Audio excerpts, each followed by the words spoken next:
26 मई 2024 prime minister Modi की third inauguration ceremony थी। दुनिया भर के लीडर्स ने कॉन्ग्रेचुलेशंस भेजा, बांग्लादेश के प्रेसिडेंट, भूटान के किंग, श्रीलंका के प्राइम मिनिस्टर। लेकिन एक चीज़ सबसे ज़्यादा नोटिसेबल थी, चाइनीज़ प्रेसिडेंट शी जिनपिंग ने कोई कॉन्ग्रेचुलेशन मैसेज नहीं भेजा, कोई डिप्लोमेटिक कर्टसी नहीं दिखाई, बस कंप्लीट साइलेंस रखा।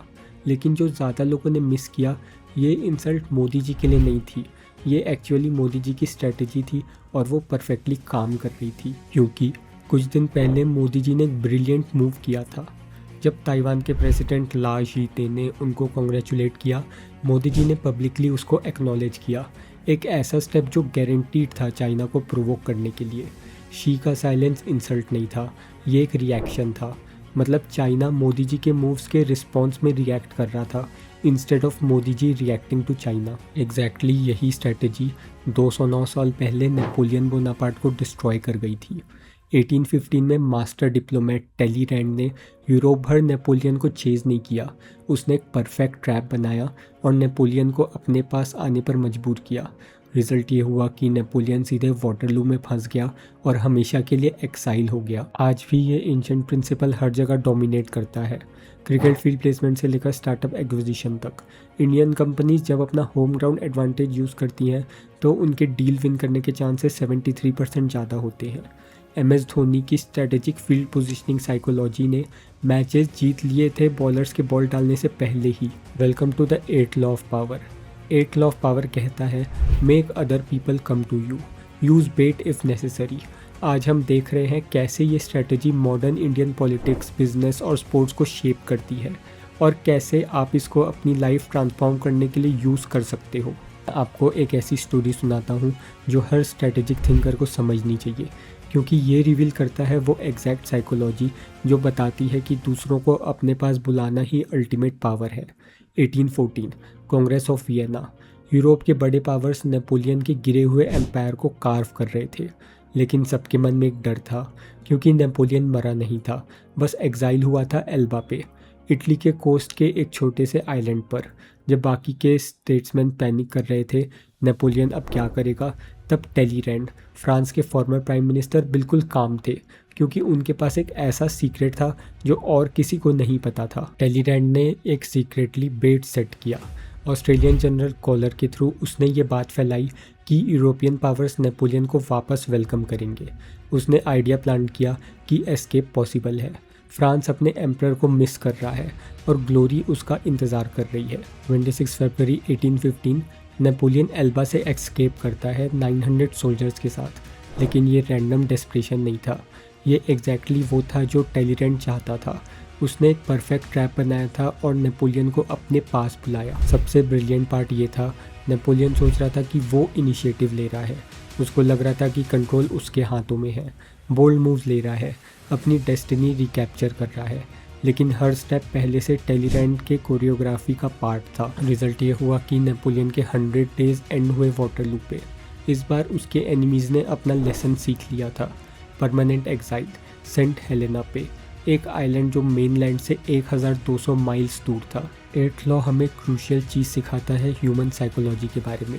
जब आप किसी को चेस करते हो, कंट्रोल उनके पास होता है, लेकिन जब आप उन्हें अपने पास आने पर मजबूर करते हो, गेम का कंट्रोल आपके पास होता है। और ये सिर्फ एंशिएंट हिस्ट्री नहीं है, ये वही प्लेबुक है जो आज इंडिया के फॉरेन पॉलिसीज़ में, कॉरपोरेट बोर्डरूम्स में और क्रिकेट फील्ड पर यूज़ हो रही है। अब मैं आपको दिखाता हूँ कि मोदी जी ने कैसे इस एंशिएंट स्ट्रेटेजी को एक मॉडर्न डिप्लोमेटिक आर्ट बना दिया है। मोदी जी की थर्ड इनॉग्रेशन सेरेमनी सिर्फ एक सेरेमनी नहीं थी, ये था एक स्ट्रेटजिक थिएटर। उन्होंने स्पेसिफिकली इनवाइट किया था लीडर्स को मालदीव्स, मॉरिशस, सेशेल्स, बांग्लादेश, नेपाल, भूटान और श्रीलंका से। और ध्यान दो किसको इनवाइट नहीं किया गया, चाइना और पाकिस्तान। ये है मोदी जी का neighbourhood first policy in action. लेकिन जो दिखता है वो उतना सिंपल नहीं है, ये सिर्फ फ्रेंडली होने का स्टेप नहीं है, ये है प्योर स्ट्रेटेजिक पोजीशनिंग। देखिए कैसे ये मैकेनिज्म काम करता है। Step 1, create attractive alternative. India अपने साउथ एशियन नेबर्स को देता है इंफ्रास्ट्रक्चर इन्वेस्टमेंट, टेक्नोलॉजी शेयरिंग और defence cooperation. Step 2, force competitor response. अब चाइना और पाकिस्तान मजबूर होते हैं कम्पीट करने के लिए, या तो और बेटर ऑफर दे या रिस्क उठाएं आइसोलेशन का। Step 3, control the game. Instead of India chasing Chinese investments, Modi ji situation ऐसी बना देते हैं जहां चाइना को इंडिया के इनिशिएटिव्स चेस करने पड़ते हैं। अब अगर मालदीव्स केस को देखें, जब प्रेसिडेंट मुइज़ू पावर में आए इंडिया आउट रेटोरिक के साथ, मोदी जी ने डिप्लोमेट्स को भेजकर उनके पीछे भागना स्टार्ट नहीं किया। उन्होंने सीधे उन्हें इनॉग्रेशन के लिए इनवाइट किया, बैंकेट में अपने पास बैठा दिया। रिजल्ट ये हुआ कि मुइज़ू को इंडिया आना पड़ा और मोदी जी के टर्म्स पर बात करनी पड़ी। अब अगर ताइवान की स्ट्रेटजी की बात करें तो ताइवान के प्रेसिडेंट का कॉन्ग्रेचुलेटरी मैसेज एक्नॉलेज करना एक्सीडेंट नहीं था, ये था कैलकुलेटेड बेट। रिजल्ट ये हुआ कि चाइना रिएक्ट करके गुस्सा दिखा रहा था और मोदी जी दिखे कॉन्फिडेंट और इन कंट्रोल। मोदी जी की पूरी approach 8th law of power को फॉलो करती है। Act easy policy, Asian countries को इंडिया आने पे मजबूर करना इंस्टेड ऑफ उनके पीछे जाना। Defence partnership with Israel and UAE, Pakistan के एलाइज को टफ चॉइस देना। Technology sharing with neighbours, China को फोर्स करना कि वो इंडिया के चूजन बैटल ग्राउंड पर कम्पीट करे। डिप्लोमेटिक एनालिसिस के हिसाब से मोदी जी की फॉरेन पॉलिसीज़ ने रिकॉर्ड तोड़ दिए हैं। उनके टेन्योर में सबसे ज़्यादा इंटरनेशनल लीडर्स इंडिया आए हैं। जापानीज़ पीएम शिंजो आबे से लेकर सऊदी क्राउन प्रिंस मोहम्मद बिन सलमान तक सबको आना पड़ा मोदी जी के पास। और सबसे इम्पोर्टेंट साइकोलॉजी, जब लीडर्स आपके पास आते हैं तो सिग्नल होता है कि आप इम्पोर्टेंट हो, जब आप उनके पास जाते हो तो सिग्नल होता है कि वो इम्पोर्टेंट है। मोदी जी ये पावर डायनेमिक्स परफेक्टली समझते हैं। मैं आपको दिखाता हूँ कि ये लॉ इंडियन क्रिकेट में कैसे प्ले आउट होता है, जहाँ फील्ड प्लेसमेंट एक साइकोलॉजिकल वॉरफेयर बन जाता है। क्रिकेट में कैप्टन के पास 9 फील्डर्स होते हैं जिनको वो पोजीशन करता है। ज़्यादातर कैप्टन्स रिएक्ट करते हैं बैट्समैन के शॉट पे। अगर बैट्समैन स्क्वायर खेलता है तो फील्डर स्क्वायर, अगर स्ट्रेट खेलता है तो फील्डर स्ट्रेट। लेकिन एमएस धोनी ने हमेशा उल्टा किया। 2010 IPL match, Chennai super Kings versus Mumbai Indians. Crease पर थे कैरन पोलार्ड, जो अपने पावरफुल हिटिंग के लिए फेमस है। हर नॉर्मल कैप्टन फील्ड को स्प्रेड करता, बाउंड्रीज पर फील्डर्स भेजता।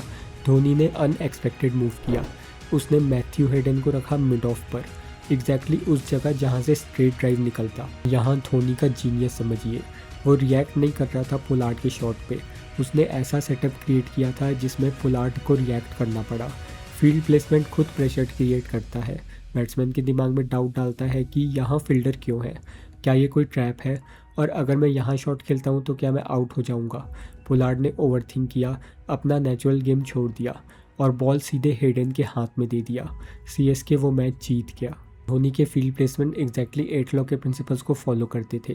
बेट फील्ड, फील्डर्स ऐसे प्लेस करना कि लगे बॉलर एक स्पेसिफिक एरिया टारगेट करेगा। फोर्स रिएक्शन, बैट्समैन को मजबूर करना कि वो अपना नेचुरल गेम बदले। कंट्रोल टेरिटरी, हर जगह कवर करने की जगह एक चूजन एरिया पर ही पूरा कंट्रोल लेना। क्रिकेट एनालिस्ट के हिसाब से धोनी के फील्ड सेटिंग्स का सक्सेस रेट डिसमिसल क्रिएट करने में 34% ज़्यादा था compare to reactive field placement. Reason simple था, धोनी ने बैट्समैन को अपने गेम प्लान के अकॉर्डिंग चलने पर मजबूर किया। आज के इंडियन कैप्टन जैसे विराट कोहली और रोहित शर्मा भी यही प्रिंसिपल अडॉप्ट कर रहे हैं। छोटा टोटल डिफेंड करते वक्त भी अटैकिंग फील्ड लगाना, अनकन्वेंशनल प्लेसमेंट से अपोनेंट्स को कंफ्यूज करना, बैट्समैन को अपने इंस्टिक्ट्स पर डाउट करने पर मजबूर करना। और यही psychology business negotiations, team management और कैरियर स्ट्रेटजी में भी काम करती है। Instead of reacting to others, आपको ऐसे कंडीशंस क्रिएट करने हैं जहां वो रिएक्ट करे आपके मूव्स पर। अब मैं आपको दिखाता हूं कि इंडियन स्टार्टअप कैसे इस एंशिएंट लॉ को यूज़ करके $1 बिलियन एक्विजिशंस ट्रिगर करते हैं। 2024 में इंडिया के स्टार्टअप इकोसिस्टम में कुछ फैसिनेटिंग एक्विजिशंस हुए, लेकिन जो चीज़ ज़्यादा लोगों ने मिस कर दी, ये रैंडम बिजनेस डिसीजंस नहीं थे, ये केयरफुली क्राफ्टेड बेट स्ट्रेटजीज थी। चलिए फ्लिपकार्ट वॉलमार्ट डील को एक नए एंगल से देखते हैं। 2017 में अमेज़ॉन इंडिया में एग्रेसिवली एक्सपैंड कर रहा था, कैश चला रहा था मार्केट शेयर्स कैप्चर करने के लिए। डायरेक्ट कम्पीट करने की जगह फ्लिपकार्ट ने एक ब्रिलियंट मूव किया। Step 1, create irresistible asset. Flipkart ने खुद को पोजीशन किया as the gateway to Indian e commerce, एक ऐसी चीज़ जो अमेज़ॉन ऑर्गेनिकली बिल्ड नहीं कर सकता था। Step 2, generate competing interest. Rumours चलाए गूगल, माइक्रोसॉफ्ट और वॉलमार्ट के इंटरेस्ट के। रिजल्ट ये हुआ कि मल्टीपल बिडर्स एक दूसरे के अगेंस्ट कम्पीट करने लगे। Step 3, make them come. Company खुद को सेल करने के लिए पिच नहीं कर रही थी।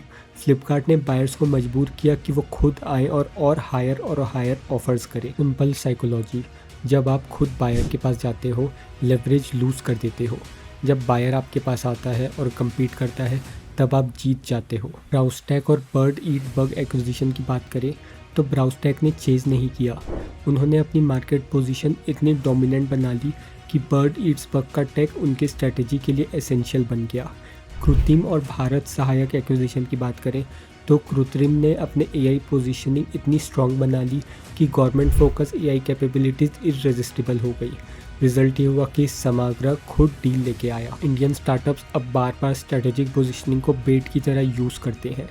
देहात ने अपने आप को कंप्लीट आर्किटेक्ट प्लेटफॉर्म बना दिया ताकि स्पेशलाइज कंपनी जैसे NERX पार्टनरशिप चाहे, कंपटीशन नहीं। स्विगी ने डिलीवरी इंफ्रास्ट्रक्चर इतना स्ट्रॉन्ग बिल्ड किया कि फूड ब्रांड्स खुद उनके पास आए इंस्टेड ऑफ अपना सिस्टम बिल्ड करने के। स्टार्टअप एनालिसिस के अकॉर्डिंग जो कंपनी स्ट्रेटेजिक बेट अप्रोच यूज़ करती हैं उनकी एक्विजिशन वैल्यूएशन 67% ज़्यादा होती है कंपेयर टू उन कंपनीज़ के जो एक्टिवली बायर्स को पिच करती हैं। ये वही प्लेबुक है जो इंडियन IT जायंट्स ने यूज़ किया। इन्फोसिस और TCS ने अपनी ग्लोबल प्रेजेंस ऐसे ही बनाई। वो फॉरेन कंपनीज़ के पास जाने नहीं गए, उन्होंने फॉरेन कंपनीज़ को इंडिया आने पर मजबूर किया, टैलेंट के लिए और स्केल के लिए। मैं आपको दिखाता हूँ इस लॉ का सबसे प्रैक्टिकल एप्लीकेशन, कैसे होम ग्राउंड एडवांटेज यूज़ करना है बिजनेस नेगोशिएशन में। नेगोशिएशन स्टडीज़ के हिसाब से इंडिया में जो बिजनेस डील्स होम ग्राउंड पर होती हैं उनका सक्सेस रेट 73% ज़्यादा होता है। लेकिन बात सिर्फ कन्वीनियंस की नहीं है, ये है प्योर साइकोलॉजिकल कंट्रोल की। जब कोई आपकी टेरिटरी में आता है, advantage 1 familiarity confidence, environment, logistics, support system सब आपके साइड पर होता है। दूसरा बंदा अनफेमिलियर स्पेसेस में होता है। एडवांटेज 2 रिसोर्स एक्सेस, आपके पास अपनी टीम, डेटा, बैकअप प्लान तुरंत अवेलेबल होता है, उनके पास लिमिटेड रिसोर्सेज होते हैं। एडवांटेज 3 टाइम प्रेशर, उनके पास ट्रैवल शेड्यूल, रिटर्न डेट्स और कमिटमेंट्स होते हैं, आप वेट कर सकते हो, वो नहीं। अगर टाटा ग्रुप एक्विजिशन स्ट्रेटजी की बात की जाए, जब टाटा ने जैगवार लैंड रोवर एक्वायर किया, फोर्ड के एग्जीक्यूटिव्स को मुंबई मल्टीपल टाइम्स आना पड़ा। रिजल्ट ये हुआ कि अर्जेंसी क्रिएट हुई और टाटा ने अपनी इंडियन ऑपरेशंस का कमिटमेंट दिखाया। अगर रिलायंस डील मेकिंग की बात की जाए, मुकेश अंबानी अपने इंटरनेशनल पार्टनर्स को एंटीलिया रेसिडेंस बुलाते हैं। लग्जरी सेटिंग्स खुद एक साइकोलॉजिकल डोमिनेंस क्रिएट कर देती है। फॉर बिजनेस मीटिंग अपने प्रेमाइस पर रखो जब भी पॉसिबल हो। एजेंडा और टाइमलाइन कंट्रोल करो, अपनी फुल टीम प्रेजेंट रखो, उनको लिमिटेड लोगों के साथ आने दो। लोकल कल्चर नॉलेज को यूज़ करो अपने फेवर में। और नेगोशिएशंस, इंपॉर्टेंट डिस्कशंस के लिए उन्हें ट्रैवल करने दो। हॉस्पिटैलिटी ऑफर करो जो एक ऑब्लिगेशन साइकोलॉजी क्रिएट करे। फैमिलैरिटीज़ केस स्टडी और एग्जांपल यूज़ करो जिनके साथ उन्हें एडजस्ट करना पड़े। मीटिंग पेस और इन्फॉर्मेशन फ्लो कंट्रोल में रखो। बायजूस, पेटीएम और ओला जैसे यूनिकॉर्न्स ने अपने हेडक्वार्टर्स को इंटेंशनली इम्प्रेसिव बनाया ताकि इन्वेस्टर्स, पार्टनर्स और एक्वायरर्स खुद उनके पास आए। इंडियन बिजनेस कल्चर में हॉस्पिटैलिटी एक अलग ही पावर है। जब कोई आपके पास ट्रैवल करके आता है और आप उन्हें होस्ट करते हो तो उनके अंदर एक साइकोलॉजिकल डेप्थ क्रिएट होती है।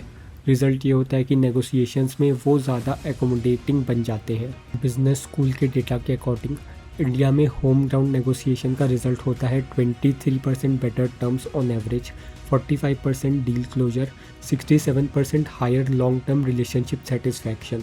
और ये प्रिंसिपल सिर्फ कॉरपोरेट के लिए नहीं, करियर ग्रोथ के लिए भी काम करता है। एम्प्लॉयर्स को मजबूर करो कि वो खुद अपॉर्चुनिटीज़ के साथ आपके पास आए इंस्टेड ऑफ आप डेस्परेटली हर जगह अप्लाई करो। अपनी एक्सपर्टीज़ बिल्ड करो ताकि लोग खुद आपकी एडवाइस सीख करें। ऐसी वैल्यूज़ क्रिएट करो जो नेचुरली ऑफर अट्रैक्ट करे इंस्टेड ऑफ चेजिंग देम। मैं आपको 8 लॉ ऑफ पावर का सबसे इम्पॉर्टेंट लेसन बताता हूँ। नेपोलियन को लगा कि एल्बा से एस्केप करके वो अपना कंट्रोल वापस ले रहा है, लेकिन हर स्टेप टेलीरेंट की प्लानिंग के हिसाब से था। शी जिनपिंग को लगा था कि वो मोदी को स्नब कर रहा है, लेकिन असली में मोदी जी ने बेट सेट किया था जिसमें चाइना ने एग्जैक्टली वैसा रिएक्ट किया जैसा मोदी जी चाहते थे। और क्रिकेट में बैट्समैन सोचते हैं वो अपना नेचुरल गेम खेल रहे हैं, लेकिन धोनी फील्ड साइकोलॉजी के थ्रू उनके चॉइसेस कंट्रोल करता है। मोमेंट आप चेजिंग स्टार्ट कर देते हो, चाहे डील्स हो, रिलेशनशिप हो, अपॉर्चुनिटीज़ या रिकॉग्निशन हो, आप कंट्रोल दे देते हो दूसरे बंदे को। आपके एक्शंस, आपके इमोशन और आपकी स्ट्रैटेजी उनके हाथों में चली जाती है। इन जब आप दूसरे को अपने पास आने पर मजबूर करते हो, टाइमिंग आप कंट्रोल करते हो, एनवायरनमेंट आप कंट्रोल करते हो, टर्म्स आप सेट करते हो, आप अपनी एनर्जी सेव करते हो जबकि वो अपनी एनर्जी एग्जॉस्ट करते हैं। आज की अटेंशन इकोनॉमी में ये लॉ और भी ज़्यादा रिलेवेंट है। सोशल मीडिया ने सबको रिएक्टिव बना दिया है। लोग बस दूसरों के कंटेंट, ओपिनियन और ड्रामा के पीछे भागते रहते हैं। असली पावर प्लेयर वो है जो कंटेंट बनाता है जिस पे दूसरे रिएक्ट करते हैं, वो जो एजेंडा सेट करता है जिसे बाकी लोग फॉलो करते हैं, वो जो वैल्यू क्रिएट करता है जिसके पीछे दुनिया चेस करती है। आपके लिए इस वीक का असाइनमेंट, एक एरिया आइडेंटिफाई करो जहां आप चेस कर रहे हो। एक जॉब अपॉर्चुनिटी, एक बिजनेस डील, एक रिलेशनशिप या फिर रिकॉग्निशन। चेस करना बंद करो। अपने आप से पूछो, मैं ऐसी कौन सी वैल्यू क्रिएट करूं जो उन्हें मेरे पास आने पर मजबूर कर दे। एक्सपर्टीज़ बिल्ड करो जो उन्हें चाहिए। सॉल्यूशन क्रिएट करो जो उनकी प्रॉब्लम सॉल्व करे। ऐसी रेपुटेशन डेवलप करो जो नेचुरली अपॉर्चुनिटीज़ अट्रैक्ट करे। अगर ये वीडियो ने आपके सोचने का तरीका चेंज किया है पावर और स्ट्रेटजी के बारे में, तो इसे उनके साथ शेयर करो जो हमेशा रिएक्टिव होने से थक चुके हैं। लाइक करो अगर आपने कभी देखा है किसी को जीते हुए बस इसलिए क्योंकि उन्होंने दूसरों को अपने पास आने पर मजबूर किया। और सब्सक्राइब करो और भी इनसाइट्स के लिए जो बताते हैं कैसे साइकोलॉजी शेप करती है बिजनेस, पॉलिटिक्स और लाइफ में सक्सेस को। याद रखो, पावर के गेम में जो पहला मूव करता है हमेशा कंट्रोल में नहीं होता। कभी कभी सबसे पावरफुल मूव होता है ऐसा ट्रैप क्रिएट करना जो इतना अट्रैक्टिव हो कि दूसरे मजबूर हो जाए रिस्पॉन्ड करने के लिए।